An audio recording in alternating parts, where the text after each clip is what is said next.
Have you ever wanted something with total clarity, yet felt a sudden, inexplicable resistance dragging you back into place? You might recognize the pattern. You're determined to earn a promotion, but you find yourself delaying the most important project until the final hour. Or you commit to a health goal, only to reach for comfort food the moment your stress levels rise. It often surfaces in our relationships as well. Someone who deeply desires intimacy might find themselves picking a fight the second a partner gets too close, effectively sabotaging the very connection they spent months building. From the outside, these behaviors look like a failure of character. It is easy to look at this cycle and assume it's laziness, a lack of discipline, or a deep-seated self-hatred. We develop internal dialogues that judge our abilities, fueling negative self-talk and imposter syndrome until staying stuck feels safer than taking a single step forward.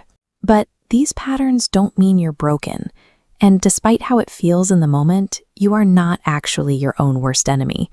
What we experience as self-sabotage is a highly evolved, unconscious survival strategy. Your mind is generating this friction to protect you from perceived emotional pain. Internal Family Systems, or IFS, provides a map for this behavior. It suggests the psyche is an ecosystem of distinct subpersonalities. At the center are exiles, vulnerable parts holding unresolved trauma and shame. Because that exiled pain feels life-threatening, protectors form a defensive wall, ensuring past agony never breaches conscious awareness. Procrastination is a prime example. In this model, putting off a task is a manager part trying to shield your inner exile from the emotional blow of a potential failure. By preventing you from trying, the protector ensures you are never humiliated by a poor result. When an exile's pain is triggered and starts to overwhelm the system, firefighters step in. These parts use extreme behaviors, like substance abuse, reckless spending, or relational sabotage, to immediately numb the system or distract you from the rising vulnerability. These internal protectors are maintaining the status quo at any cost, prioritizing the short-term safety of the system over the long-term success of your conscious goals. To find the origin of these defenses, we have to look at why these parts became so extreme in the first place. Psychologist Carl Jung identified this dynamic through his concept of the shadow, the unconscious part of the personality that the conscious ego refuses to acknowledge. This process starts in childhood. A child's survival depends on the approval of their caregivers, so they quickly learn to adapt. If they are shamed for showing anger, curiosity, or sensitivity, they realize those traits are dangerous to their social standing. To stay safe, those traits are pushed downward into the unconscious. We bury the parts of ourselves that don't fit the socially acceptable mask. But those buried traits remain active.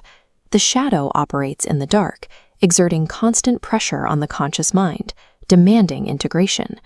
This hidden machinery is what drives our adult triggers and projections.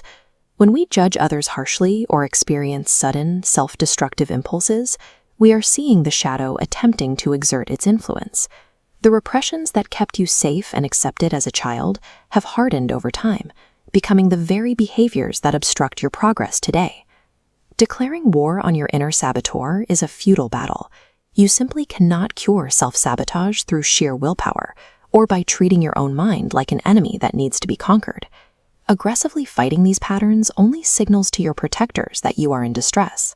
They see the conflict as a threat, which causes them to tighten their grip and lock down the system even further. Integration begins with listening. By practicing inner child reflection, you can observe your resistance with curiosity. When you feel the urge to retreat, you can pause and ask, "What is this part of me trying to keep safe?" Once the fear is acknowledged, cognitive behavioral strategies can provide a logical path forward. Breaking a project into microtasks proves to your manager parts that the stakes are low enough to proceed without risking a total system collapse. Reclaiming the shadow means recovering the traits you were forced to hide, like the boldness that is needed for leadership or the sensitivity required for deep connection. By acknowledging these parts without judgment, you stop wasting the immense energy required for suppression and redirect that power toward your work and relationships. This shift creates internal harmony.